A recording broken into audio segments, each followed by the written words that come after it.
Assalamualaikum. Terima kasih kepada sahabat-sahabat yang dah pun subscribe channel YouTube Zul Hisham. Kepada yang belum subscribe, tekanlah butang subscribe, tekanlah butang like. So kita masih lagi dekat Kuala Selangor bersama dengan Abang Zaidi kita, Abang Didi kita. Dekat Kuala Selangor ni, kalau boleh tengok dekat belakang pantai dia, saya rasa menarik kawasan ni. Ada pokok-pokok tu, kemudian ramai orang kat sini, boleh main wow. Ramai. Boleh tengok family kat sini memang ramai. So, episode yang lepas kita dah ceritakan persepsi sebelum sampai ke Sarawak, apa yang kami fikirkan dalam kepala kami lah. So, bila sampai dekat sana tadi, bila sampai kat sana, dah bergoncang-goncang dalam kereta ni. Naik, kita naik 4 wheel lah kan. Kita naik 4 wheel untuk sampai ke Lompoak tu. Sebab kalau kereta biasa, dekat Lompoak pakai kereta biasa boleh, tapi jalan kena kering. Macam tu punya keadaan dia. Dia off-road lah, off-road. Tapi kalau 4 wheel, selamatlah untuk sampai ke sana dalam tempoh lebih kurang sejam bergoncang-goncang dalam kereta tu. Tu, lepas dah bergoncang-goncang tu, apa yang masa tu, kalau hang ingat lagi, apa yang hang rasa masa tu? Sebab masa kita orang sampai first time tu, aku bertuah lah pasal aku sampai malam. Bila sampai malam, kita nampak perjalanan tu, kita lalu tepi gaung ke, kita naik bukit, daki bukit, turun lurah semua, tak perasan. So aku anggap tu satu orang kata keberuntungan yang aku ada jalan malam tu. Bila sampai kat kampung, bila malam, kita pun angkat beg, dah penat, kita pun terus tidur. Tapi aku cakap lah, tidur memang tak lena. Sebab aku fikir macam mana rupa kampung ni. So excited nak bangun besok pagi, nak tengok macam mana rupa kampung ni. Excited ke risau? Excited dan risau lah. Risau jugalah. Risau jugalah. So ialah malam kan, tak nampak kan. So masa tu kita tanya-tanya terfikir-fikir juga sebab kita pakai genset kan. So bila sampai tu memang gelap lah. Kemudian aku pun macam yang aku pergi ni, rumah panjang ni, kampung dia besar ke, rumah panjang ni rumah panjang tradisional ke apa ke. Sebab kita orang sampai tu, kita orang terus sampai dekat rumah yang kita orang menginap tu. Memang rumah tu agak moden lah, rumah batu, rumah bawah kan. Okay. Lepas tu itulah, memang perjalanan memang jauh, memang panjang, memang tak terkira lah. Tapi disebabkan aku excited masa tu, aku bangun pagi, awal aku bangun bila tengok, aku tengok dekat aku tengok sungai, dekat Sungai Baram, Sungai Baram macam yang aku tengok dekat dalam Google. Lepas tu ada kandang Kinze. Tepi Sungai Baram. Kau nampak awal-awal tu? Aku tak nampak awal tu. Adalah, dia kena jalan sikit kat tepi tu. Ada kat belakang pokok-pokok semak tu lah. Tapi aku diajar untuk melihat positif side. So aku cakap Kampung Lompoak ni dia ada banyak kata potensi. Banyak potensi, dia cantik, dia semua, cuma ada pihak yang perlu memberi inspirasi supaya tempat ni dapat dicantikkan. So, dia dapat dilihat untuk first perception tu, dilihat cantik. Itulah itulah dia, semangat positif tu yang kita nak kena cari orang macam ni lah, supaya yalah positif vibe ni diperlukan untuk masa sekarang ni. Untuk pengetahuan penonton, Kampung Lompoak ni tadi macam episode depan kita cerita, dia terletak 1 jam daripada Pekan Long Lama. Dan Pekan Long Lama dia ada elektrik Sarawak Energy kan. Sarawak Energy. Kemudian Kampung Lompoak ni belum dapat lagi tenaga elektrik tu, so dia bergantung penuh kepada genset. So genset dia, kebiasaan dia orang kampung ni cuma akan pasang start 7 malam, 6 malam lah, 6 petang lah, 6 petang dah gelap, 6 petang sampai lebih kurang 8 pagi macam tu. 8 pagi tu dia akan off genset lah. Sebab genset sana pakai enjin diesel, pakai minyak diesel. So diesel pun ada kos dia dan sebagainya. Untuk air, pula cerita lah. Air kat sana. Sebelum kita masuk untuk misi tu kan. So, misi, apa cara hidup dia orang dengan air ni? Macam aku cakap awal, episod sebelum ni memang kita untuk masukkan air ke dalam kampung. So sementara tak ada air tu, memang mereka menggunakan air hujan. mereka tak ada air hujan daripada bumbung masuk ke situ atap dan masuk ke tangki-tangki yang diorang ada di belakang rumah lah, dan masuk ke dapur-dapur. So mereka gunakan air hujan. Boleh katakan 100% bergantung kepada air hujan. Tetapi pattern cuaca di Sarawak ni agak drastik. Okay. Kalau dia panas kemarau tu memang panas betul dan lama, dan ini memberi kekangan kepada mereka yang berada di Kampung Lompuak untuk mendapatkan bekalan air. Termasuklah kami yang berada di sana Mission. So air hujan, masalah dia ialah orang kampung ini cerita daripada orang kampung lah. Bila air hujan, air tu kira dia lalu kawasan bumbung, bila baru masuk ke dalam tujuh atap tu, baru dia masuk ke tangki. Dan daripada tangki tu lah baru kita gunakan untuk urusan seharian. Masalah air hujan ni, kalau ikut kita orang kampung, ialah dia lalu kat atap-atap tu dia lalulah apa-apa binatang yang bermas tautin dekat atas bumbung tu kan. Itu masalah dia. Kemudian dia orang bukannya hujan sepanjang tahun. Dia ada musim-musim kemarau dia, kadang-kadang panjang. 4-5 bulan juga kot. Ataupun lebih lah. So masa musim kemarau, apa sumber air dia? Kalau kau boleh cerita. Okey. Sebelum cerita sumber air di masa musim kemarau okay. Musim kemarau ni adalah musim yang dinanti-nantikan oleh orang kampung. Ya. Okey. Bukan sebab air sungai, memang air bekalan air akan terputus lah. Okey. Tapi macam orang kampung, bila musim kemarau, kat situlah sumber mencari rezeki akan meningkat. Sungai akan menjadi cetek, air akan jernih, air baram akan jadi cantik. Situlah banyak katakanlah ikan yang besar-besar. Ataupun kalau kita pergi ke hulu sikit, kita boleh dapat ikan yang baik-baik, yang mahal-mahal masa musim kemarau. Tetapi bila musim kemarau, ada satu lagi cabaran kepada mereka, iaitu bekalan air.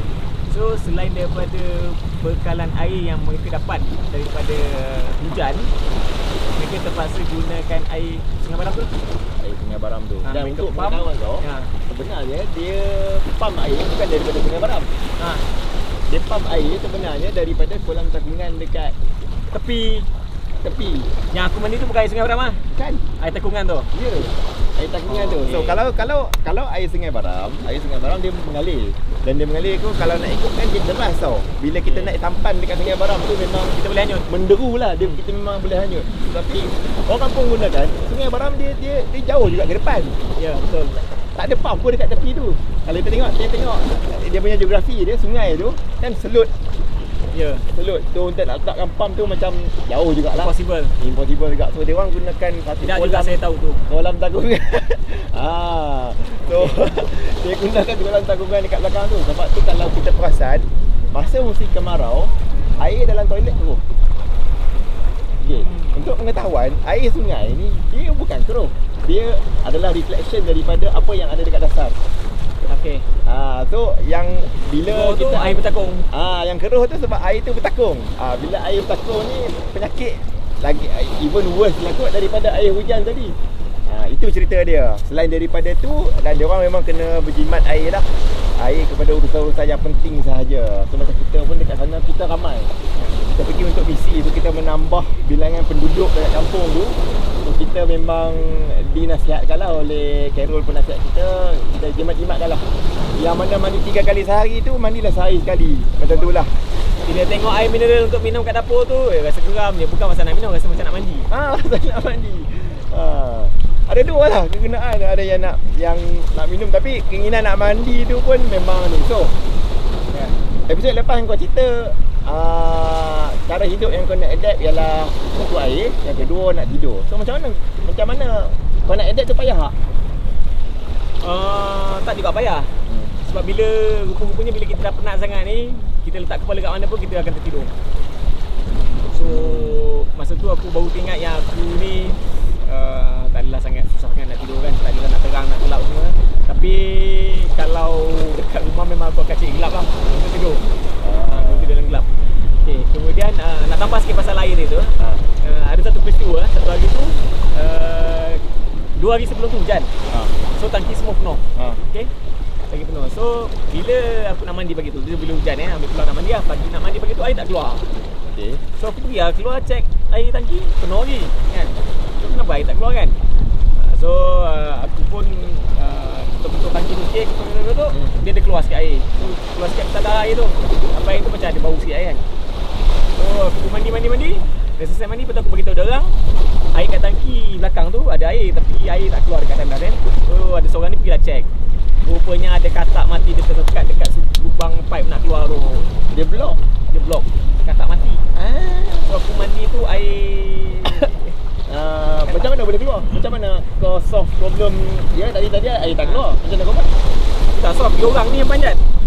Dia orang panjat tangki tu, dia orang tengok ada benda kat situ kan. Oh, tengok dia orang Jolok ha. Dia orang bagi tahu kau tak? Bagi tahu lah. So aku dapat mandi 2 kali dia masa tu. Oh, ceritanya. Itulah dia cabaran dekat pedalaman ni. Sebab tangki dia tak boleh nak always close. Ya. Sebab kita banyak buat maintenance dekat situ sebagainya. So itu untuk mandi dan untuk tidur pun kita boleh solve. Sebenarnya kadang-kadang tu cabaran tu kadang-kadang tu mindset kita je rupanya. Itu lah pengajaran yang kita dapatkan tu kan. Kita rasa benda tu macam yalah kita nak break kita punya kebiasaan. Bila kita dah hadap benda tu, kita kedah aja rupanya boleh je kita hadap. Macam tu lah.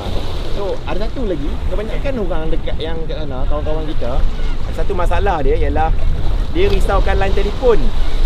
Kena ingat kita punya kemudahan asas macam dulu kita kata elektrik, air. Tapi sebenarnya zaman sekarang ni kemudahan asas kita ada lagi satu, internet. Pergi rumah orang kita tanya, wifi password apa?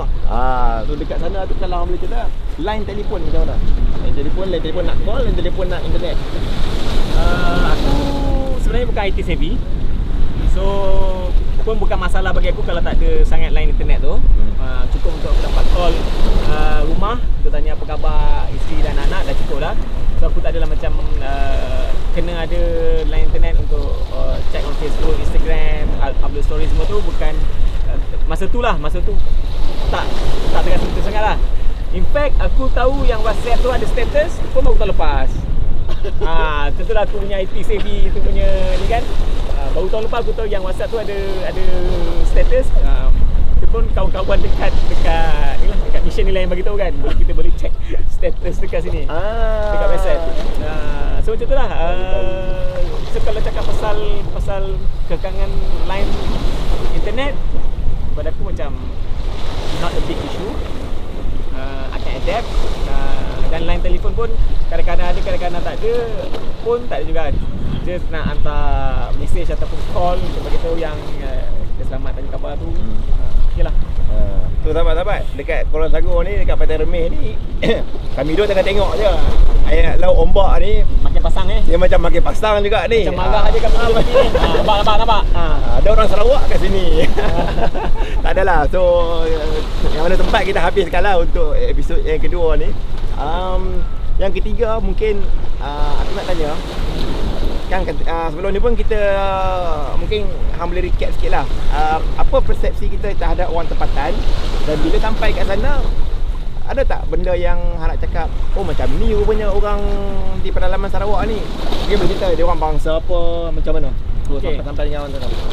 So first kali aku tanya dekat Carol lah, sebagai dah pergi kan, aku tanya dia orang punya bangsa dengan bahasa. Okay. So bila Carol cakap yang kita akan pergi ni tempat orang Kenyah, kaum Kenyah, dan kaum Kenyah ni ada bahasa tersendiri. Okay. Dan yang lebih uniknya kaum Kenyah ni, suku Kenyah ni, setiap kampung mempunyai dialek yang berbeza. Macam kita orang Perak, Kelantan, kita cakap bahasa Melayu tapi bahasa Melayu Kelantan, bahasa Melayu Perak, bahasa Melayu Penang, dia ada dialek lah. So memang aku akan fikir aku akan ada language barrier lah. Okay. Dekat sana apatah lagi dekat Lompoak tu orang muda dia kurang, dia berhijrah keluar cari peluang pekerjaan. Yang ada ni memang mereka yang dah berumur ataupun senior citizen lah. Ini generasi senior lah. Generasi senior. Jadi memang ada language barrier, tapi walaupun kita ada language barrier dekat sana, tetap juga emosi kita tu sampai. Tak ada sembang sangat. Okay, kami berinteraksi menggunakan telepati ataupun emosi ataupun gerak sign language semua. Tapi dia sampai, mesej tu sampai. Jadi bila aku nak tinggalkan kampung Lompoak yang aku duduk seminggu tu, pun aku dah rasa macam sebab gila kan. Itu seminggu. Tu bayangkan kawan-kawan yang duduk dekat sana sebulan, 2 bulan tu untuk menyelesaikan misi tu. Macam mana lagi perasaan mereka kan. Betul. Macam aku dekat sana kira agak lama juga lah. Weh, yang ni aku rasa handset ni hang kena sebelum dah. Hang kena bawa ke sana dah. Okay, handset saya pun saya hantar dulu. Alright. Macam aku lebih lama lah. Macam daripada awal mission belum start, kita planning. Kemudian Kau dah pergi dah masa tu Ha? Dah pergi masa Ricky? Ricky tak pergi. Maksudnya daripada awal lah, macam aku sampai awal sikit belakang. Okay. So kita daripada sebelum start program sampai ke tengah-tengah program, orang kata apa, daripada baru nak kenal, dah sampai kenal, dah rapat, sampai ke habis tu mission kita berjaya lah. Kita dapat salurkan air bersih ke makin tinggi. Kita tahan sikit lagi. Kita tahan sikit lagi. 5 minit lagi. 5 minit lagi. So emotion bila kita, orang kata apa, silaturahim lah. Silaturahim kita dengan orang kampung tu memang best lah. Tapi ada tak beberapa nama yang hang nak sebut? Macam aku sebut dulu macam Zaidi ni, dengan aku sekali lah kot. Kita ni rapat dengan seorang budak, nama dia kita panggil Bella. Umur dia 5 tahun. Tak tahu macam mana dia rapat lah dengan Daddy abang Didi ni pun kadang-kadang dia boleh panggil Daddy juga kot. Daddy. Sampai macam tu lah. Bahaya tu. Itulah. Sebab kami dekat sana ialah banyak anak-anak. Tengok anak orang tinggal anak sendiri. Tu dah, jangan sambung. Jangan sambung. So apa yang hang boleh recap balik? Apa orang-orang yang macam kau cakap yang korang sampai awal. Ada beberapa rakan-rakan yang sampai lebih awal. So Bella ni budak ni dia tak biasa dengan orang luar. So dia tak mesra lah. Bila panggil tak datang apa semua ya. Betul. So hari pertama aku sampai, kita sampai malam. Besok pagi tu lepas sarapan, jalan-jalan semua sembang. So budak tu pun datang lah. Dia sekitar kan. So aku panggil dia datang. So ada seorang kawan tu, dia tanya, sudah kenal Bella ke? Belum, ni first time datang kan. Kami mau juga dia. Kami duduk satu minggu dekat sini pun Bella tak nak datang kan. So aku rasa macam betul ke kan? Macam aku pun tak tahu Bella punya karakter macam mana. So itulah start daripada tu. Dia start semakin rapat, semakin mesra. Yang lagi terharunya bila aku dah balik, bila kau tunjukkan satu video tu, kau ambil gambar, bila ada gambar aku dekat slideshow tu, Bella panggil Daddy kan. Rasa macam tersentuh tu. Daddy Zaidi dia kata kan. Rasa macam tersentuh gila kan. Contohlah dia punya sentuhan untuk kita melakukan mission. Sebab bila kita pergi sana, dalam mindset kita orang bukan setakat melakukan mission, menyelesaikan kerja, tetapi kita orang bina perhubungan dan luaskan jaringan. Betul. Itu dengan Bella. Betul. Dengan Kak Bella tak ada, sebab Bella tak ada akak. Tak ada. Dia ada abang seorang. Ada abang Seorang. Dia itu dengan generasi muda lah. Generasi muda. Okay. Untuk kan kita cerita tadi kat Lompoak ni kebanyakan adalah generasi senior. Yang pertama kali kita boleh sebut Tok Pius. Tok Pius adalah ketua kampung lah dekat sana. Ketua kampung kat sana yang memang all the time dia dengan kita. Dia sangat rapat dengan kita. Yang kedua mungkin aku boleh sebut Abang Ali. Abang Ali ni kira untuk mana? Sikit lagi, 2 minit lagi. 2 minit lagi. Abang Ali kira penyelamat jugalah, sebab dia adalah seorang mualaf dekat orang. Dia asal orang kampung tu dan dia fahamlah kita cara hidup sikit banyak orang Islam. Ada tak nama-nama lain kau nak sebut sebelum Uncle tu yang bawa kereta tu? Uncle Solomon bawa kita orang. Aku pun tak tahu kereta yang dia bawa tu, rupanya kereta tu tak ada brake. Dia memang pakai handbrake dengan pakai gear dia nak slowkan kenderaan tu. Kalau tu kereta tak ada brake, memang aku tak naik lah dengan dia. Uncle Solomon memang daripada awal macam Hazri kan. Hazri kita punya ketua teknikal dekat Lompoak. Dia dengan Uncle Solomon ni aku tak tahu dia ada bahasa padan, ada persefahaman yang cukup baik tau dengan Uncle Solomon ni. Yang Uncle Solomon belum buat, Hazri dah faham. Hazri belum buat, Uncle Solomon dah boleh faham dah. That's how we work lah. Special relationship dia. Relationship. Apa ada satu benda yang Hedri selalu sebut kan. Dia orang memang meeting tiap-tiap malam. Tapi dia cerita meeting malam-malam dia orang ni kadang-kadang tu dia habis setakat malam tu je lah. Esok pagi tu lain pula yang dia buat. Lupa apa yang bincang. Lupa pula apa yang dia bincang. Itu yang tak tahu macam mana esok tu persefahaman tu ada.